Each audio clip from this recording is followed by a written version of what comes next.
কোথায় আউযুবিল্লাহ পড়বো আর কোথায় বিসমিল্লাহ পড়বো, অনেকে এই বিষয়টা পুরোপুরি ধরতে পারেন না যে আউযুবিল্লাহ কোথায় পাঠ করব আর বিসমিল্লাহ কোথায় পাঠ করব। যেখানে যেটা পাঠ করার দরকার, যেখানে যেটা পড়ার দরকার, সেখানে সেটাই পাঠ করতে হবে। বিসমিল্লাহির রহমানির রহিম বা বিসমিল্লাহ এটা পাঠ করতে হবে যেই কোনো ভালো কাজের শুরুতে, যেই কোনো বৈধ কাজ, যেই কোনো ভালো কাজের শুরুতে কি পাঠ করতে হবে? বিসমিল্লাহির রহমানির রহিম পাঠ করতে হবে।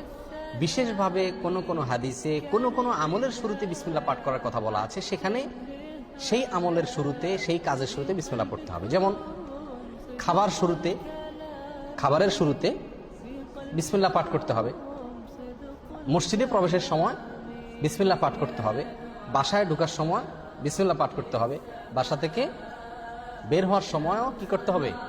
বিসমিল্লাহ পাঠ করতে হবে। এ হলো বিসমিল্লাহর বিষয়। আর আউযুবিল্লাহ এটা বিশেষভাবে পাঠ করতে হয় কোরআনে কারীম তেলাওয়াতের শুরুতে, কোরআনে কারীম তেলাওয়াতের শুরুতে। আর কোরআনে কারীম তেলাওয়াতের শুরুতে আউযুবিল্লাহ বিসমিল্লাহ উভয়টা পাঠ করব, নাকি শুধু আউযুবিল্লাহ পাঠ করব, নাকি শুধু বিসমিল্লাহ পাঠ করব, নাকি এক এক জায়গায় পাঠ করব? অনেকগুলো প্রশ্ন আসে কি আসে না?